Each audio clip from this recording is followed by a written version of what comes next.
This is my audience, and this is my presentation.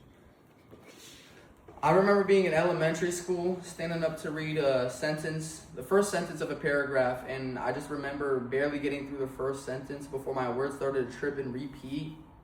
The room went quiet, and I could feel like everyone was staring at me, and that's when I realized how hard it could be to speak when it feels like your own mouth is working against you. Stuttering affects about 1 million people in the world, and yet it's something that's very misunderstood. We often see it as just nerves or talking too fast, but there's much more to that. After researching and doing my own research, I was able to find medical sources and hearing stories from people who stutter. I learned that this condition isn't just about speech, it's about identity, patience, and resilience. Today, I'll be explaining what stuttering really is, what causes it, and how people manage it in their daily lives. I'll start by explaining what stuttering is and how it works. Then I'll go over the causes and challenges of stuttering. Finally, I'll discuss the ways people manage it and how we can be more understanding. So what stuttering is, it's basically a speech disorder where sound, syllables, and words are repeated or stretched out, making it hard for someone to speak smoothly.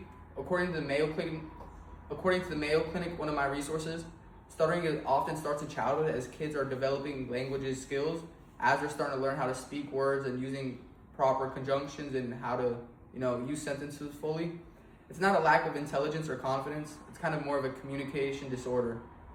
For example, someone might just say, I need to go instead of I need to go. The repetition isn't the problem.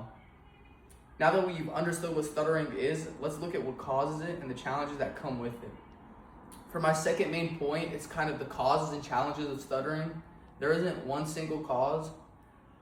One of my other sources, the National Institute of Deafness and other communication disorders, explains that stuttering can be linked to genetics, brain differences, or early development. It could even run in families and kind of appear after head injuries or trauma. But often the hardest part isn't about stuttering itself, it's about how people react to it and the mental part of it. Many people who stutter feel judged or ignored, especially in school or workplace settings, kind of, lowering their confidence and not wanting to speak the right way.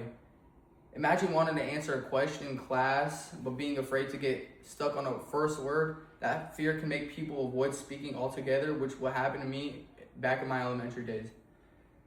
Even though stuttering can make communication difficult, there are ways people learn to manage and overcome it. And that leads me to my third point, how people manage and overcome stuttering. Obviously, there is no instant cure, but speech therapy helps people and control their breathing, pacing, and word flow. Famous people like President Joe Biden and actor Samuel L. Jackson have openly talked about living with stuttering, showing that it doesn't define your intelligence or success.